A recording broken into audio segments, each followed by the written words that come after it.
नमस्कार दोस्तों, मैं दिनेश मालविया। रीट लेवल 1 26 सितंबर 2021 को आयोजित परीक्षा का पेपर हम हल करने वाले हैं। खंड 1 चाइल्ड डेवलपमेंट एंड पेडागोगी यानी बाल विकास एवं शिक्षण विधियाँ। कुल 30 प्रश्न और सभी प्रश्न करना अनिवार्य है। नकारात्मक अंकन इस एग्जाम में नहीं होगा। रीट प्री वालों के लिए महत्वपूर्ण है। जो रीट प्री की तैयारी कर लेवल 1 से, उनके लिए पेपर महत्वपूर्ण साबित हो सकता है। एक बार पेपर को जरूर देखें और अपने दोस्तों के साथ शेयर करें। शुरुआत करते हैं। पहला प्रश्न है, शिक्षण अधिगम का मनोवैज्ञानिक आधार किस पर निर्भर करता है? तो अध्यापन शैली पे यानी टीचिंग स्टाइल पे। दूसरा प्रश्न है, आरटीई अधिनियम 2009 के अनुसार प्राथमिक विद्यालय के लिए विद्यार्थी अध्यापक अनुपात होना चाहिए, तो 30 विद्यार्थी पे 1 अध्यापक होना चाहिए। तीसरा प्रश्न, मध्यावधि परीक्षा एक उदाहरण है तो योगात्मक मूल्यांकन का यानी समेटिव असेसमेंट का। कौन सा रोग वंशानुगत है? तो यहाँ पे फिनाइल कीटोनूरिया वंशानुगत है। अगला प्रश्न, निम्नलिखित में से कौन सा बुद्धि का निष्पादन परीक्षण है? भाटिया बैटरी परीक्षण बुद्धि का निष्पादन परीक्षण है।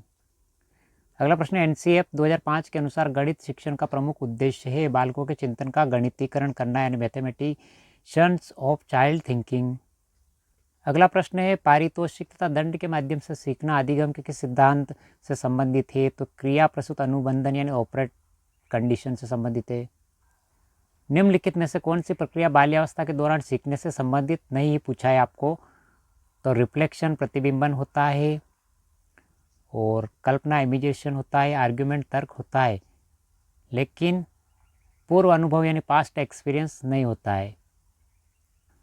अगला प्रश्न है, किसी विशेष कार्यक्रम या प्रशिक्षण के प्रभाव का मापन करने के लिए किस प्रकार के परीक्षणों को परिकल्पित किया जाता है? तो उपलब्धि परीक्षण को, अचीवमेंट को।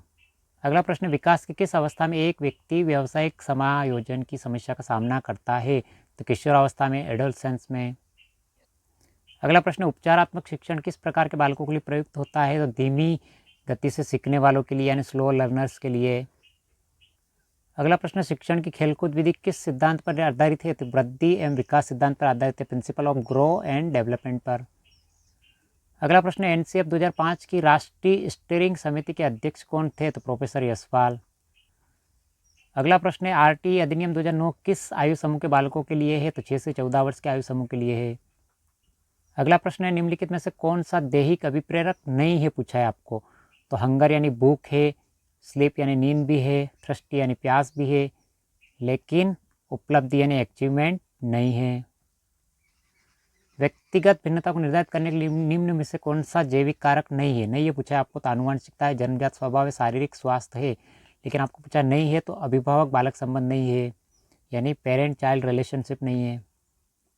डाउन संलक्षण का कारण है तो त्रिगुण सूत्रता यानी ट्रिस्मी 21 अगला प्रश्न, विश्वसनीयता की अवधारणा से आशय है यानी प्राप्तांकों की बारंबारता, कंसिस्टेंसी ऑफ सोर्स, यानी किसी एग्जाम को किसी भी टीचर से हल करवाएंगे तो उत्तर वही आएगा, बार बार आंसर वही होगा, नंबर में कोई फर्क नहीं पड़ेगा, उसको बोलते प्राप्तांकों की बारंबारता। निम्नलिखित में से कौन सा प्रक्षेपी परीक्षण का उदाहरण नहीं है पूछा है आपको? तो टीएटी टेट है, एससीटी है, बिल्कुल ड्रॉपमैन है, लेकिन एमएमपीआई नहीं है। बहुबुद्धि का सिद्धांत किसने दिया है? बहुबुद्धि का सिद्धांत हार्वर्ड गार्डनर ने दिया है। अगला प्रश्न है, अल्बर्ट बंडूरा द्वारा प्रस्तावित अधिगम का सिद्धांत है? तो सामाजिक अधिगम सिद्धांत यानी सोशल लर्निंग थ्योरी। अगला प्रश्न है, रेमंड केटल द्वारा कितने व्यक्तित्व कारक प्रस्तावित किए गए हैं? 16 व्यक्तित्व कारक प्रस्तावित किए गए हैं। अगला प्रश्न, निम्न में से कौन सा मास्लो की आवश्यकताओं के पदानुक्रम में सम्मिलित नहीं है? तो दैहिक आवश्यकता है यानी फिजिकोलॉजी नीड्स है, उसके बाद स्नेह एवं संबद्धता है, लव एंड बिलोंगनेस है, आत्मसिद्धि यानी सेल्फ एक्चुअलाइजेशन है, लेकिन व्यक्तिवाद एवं समूहवाद यानी इंडिविजुअल एंड कोलेक्टिविज्म नहीं है। अगला प्रश्न है, एक व्यक्ति में एक समय पर 2 विपरीत इच्छाओं का होना कहलाता है? तो द्वंद्व यानी कॉन्फ्लिक्ट। साइकोलॉजी में अधिकतर इंग्लिश का ज़्यादा ध्यान रखिए, आपके क्वेश्चन ज़्यादा से ज़्यादा सही होंगे इंग्लिश की वजह से। निम्नलिखित में से कौन सा अनुसंधान स्टेफेन कोरे से संबंधित है? तो क्रियात्मक अनुसंधान यानी एक्शन रिसर्च, स्टीफन कोरे संबंधित है। मानव विकास आजीवन चलता रहता है, यद्यपि दो व्यक्ति बराबर नहीं होते हैं, किंतु सभी सामान्य बालकों में विकास का क्रम एक सा रहता है। यह कथन विकास के किस सिद्धांत की ओर संकेत करता है? तो समान प्रतिरूप का सिद्धांत है, यानी प्रिंसिपल ऑफ यूनिफॉर्म पैटर्न। अगला प्रश्न, जीन पियाजे के अनुसार संज्ञानात्मक विकास की अंतिम अवस्था कौन सी है? तो अमूर्त संक्रियात्मक अवस्था, यानी फॉर्मल ऑपरेशनल स्टेज। अगला प्रश्न है, आनुवांशिकी के जनक जॉन ग्रेगर मेंडल, यानी ग्रेगर मेंडल। व्यक्तित्व का मनोविश्लेषणात्मक सिद्धांत किसने प्रतिपादित किया? सिगमंड फ्रायड ने। एक 10 वर्षीय बालक की मानसिक आयु 12 है तो उसकी बुद्धि लब्धि होगी। बुद्धि लब्धि का फॉर्मूला है IQ इक्वल MA/CA। IQ बराबर मेंटल एज कितनी है? 12 मल्टीप्ले 100 अपॉन 10। 10 से 0 कट गया, कितने बचे? 12 और 10 बराबर 120। तो यहाँ पे आंसर कितना आ जाएगा? 120, बिल्कुल सही। एक 10 वर्षीय बालक की मानसिक आयु 12 है तो उसकी बुद्धि लब्धि 120 होगी। खंड 2 के अंदर भाषा 1 हिंदी के प्रश्न हम 30 प्रश्न हल करेंगे। निम्नलिखित में से कौन सी बोलने की योग्यता है? तो आशु भाषण। रेडियो अधिगम सामग्री है श्रव्य अधिगम सामग्री, यानी सुनने की सामग्री रेडियो। ध्वनि शब्द वाक्य रचना का ज्ञान देना हिंदी शिक्षण का कौन सा उद्देश्य है? तो ज्ञानात्मक उद्देश्य है। शिक्षक शाम पर कॉपी या स्लेट पर अक्षरों को लिख देता है और छात्रों को कहता है कि इन अक्षरों को देखकर उनके नीचे स्वयं उसी प्रकार अक्षर बनाए। यह विधि है अनुकरण विधि। बहुविकल्प सही गलत विषम का चुनाव युगलीकरण एवं रिक्त स्थान की पूर्ति किस प्रकार प्रश्नों के भेद है? तो वस्तुनिष्ठ प्रश्नों के भेद है। निम्नलिखित गद्यांश के आधार पर प्रश्न संख्या 36 से 39 तक के उत्तर देने। विद्याभ्यासी पुरुष को साथियों का अभाव कभी नहीं रहता, उसकी कोठरी में सदा ऐसे लोगों का वास रहता है जो अमर है। वे उसके प्रति सहानुभूति प्रकट करने और उसे समझाने के लिए सदा प्रस्तुत रहते हैं। कवि, दार्शनिक, विद्वान जिन्होंने प्रकृति के रहस्य को उद्घाटन किया है और बड़े बड़े महात्मा जिन्होंने आत्मा के गूढ़ रहस्यों की था लगा ली है, सदा उनकी बातें सुनने और उनकी शंकाओं का समाधान करने के लिए उद्यत रहते हैं। बिना किसी उद्देश्य के सरसरी तौर पर पुस्तकों के पन्ने पलटते जाना अध्ययन नहीं है। लिखी हुई बातों को विचारपूर्वक पूर्ण रूप से हृदय से ग्रहण करने का नाम अध्ययन है। प्रत्येक स्त्री पुरुष को अपनी शिक्षा का उद्देश्य स्थिर कर लेना चाहिए। तो इस गद्यांश में से अपने को आंसर ढूंढना है। तो 36वां प्रश्न है, विद्वान का स्त्रीलिंग होगा तो विदुषी होगा। एक वचन बहुवचन का सही युग्म है तो एक वचन पुस्तक और बहुवचन पुस्तकें। उद्दत शब्द का सही अर्थ है तो तैयार। बड़े बड़े महात्मा सदैव लोगों की शंकाओं का समाधान करने के लिए उद्यत रहते हैं। वाक्य में कौन सा काल है? तो सामान्य वर्तमान काल है। जिस समास में सामासिक पद के दोनों पदों में विशेषण विशेष्य या उपमेय उपमान का संबंध हो वह है तो वह है कर्मधारय समास। डॉक्टर चंद्रा अदम्य साहस की धनी है। वाक्य में रेखांकित शब्द में विशेषण है गुणवाचक। निम्नलिखित में से उद्धरण के लिए प्रयुक्त किया जाने वाला चिन्ह यह है उद्धरण के लिए चिन्ह डबल इन्वर्टेड कोमा।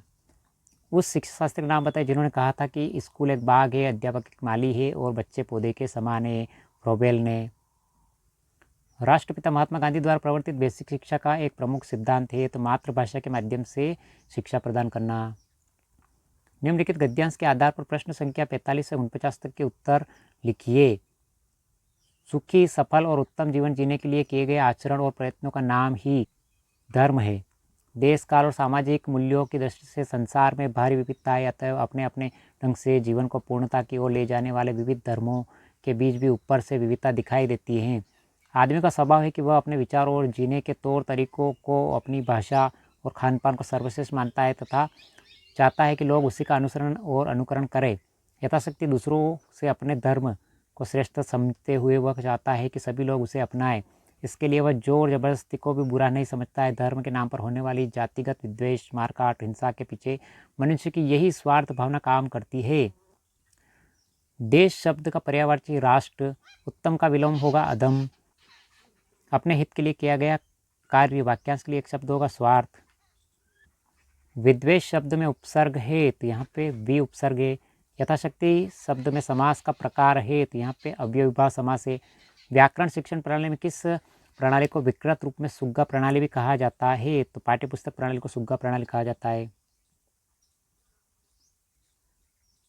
नवीन शिक्षण पद्धतियों में प्रोजेक्ट पद्धति के व्यापक प्रयोग का श्रेय किसको है? तो जॉन ड्यूई और किलपैट्रिक कोहेन। अगला प्रश्न, शिक्षकों को बालक की रुचि का सदैव ध्यान रखना चाहिए। जब बालक की रुचि पढ़ने की ओर नहीं हो तो उसे नहीं पढ़ाना चाहिए, इससे उसके विचारों में बाधा पहुंचती है। पाठ पढ़ाने से पूर्व उन्हें पाठ में बालकों की रुचि पैदा करनी चाहिए। उपयुक्त कथन भाषाई कौशल में किसका है? तो ये हर्बर्ट का है, यानी हर्बर्ट स्पेंसर का है।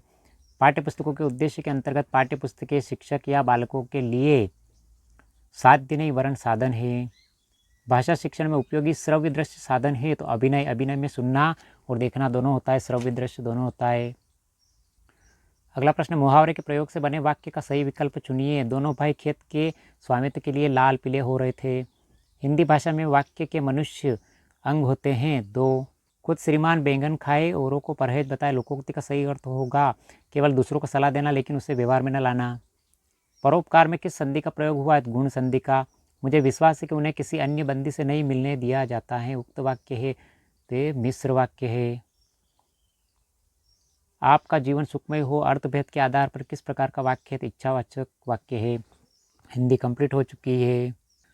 रीट लेवल फर्स्ट के अंदर हमने साइकोलॉजी कंप्लीट कर ली, हिंदी कंप्लीट कर लिया। अब सेक्शन 5 खंड 5 में इन्वायरमेंट यानी पर्यावरण अध्ययन के 30 प्रश्न हल करेंगे।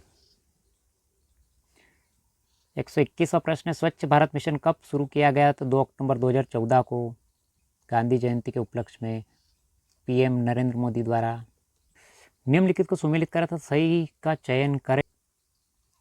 मलेरिया जो होता है मच्छर के प्लाज्मोडियम या लार के कारण होता है। एमीबियस जो होता है एंट अमीबा हिस्टोलाइटिका से होता है। क्षय रोग जो होता है माइक्रोबैक्टीरिया ट्यूबरकुलोसिस से होता है। और हैजा विब्रियो कोलेरो से होता है। ऑप्शन डी राइट है।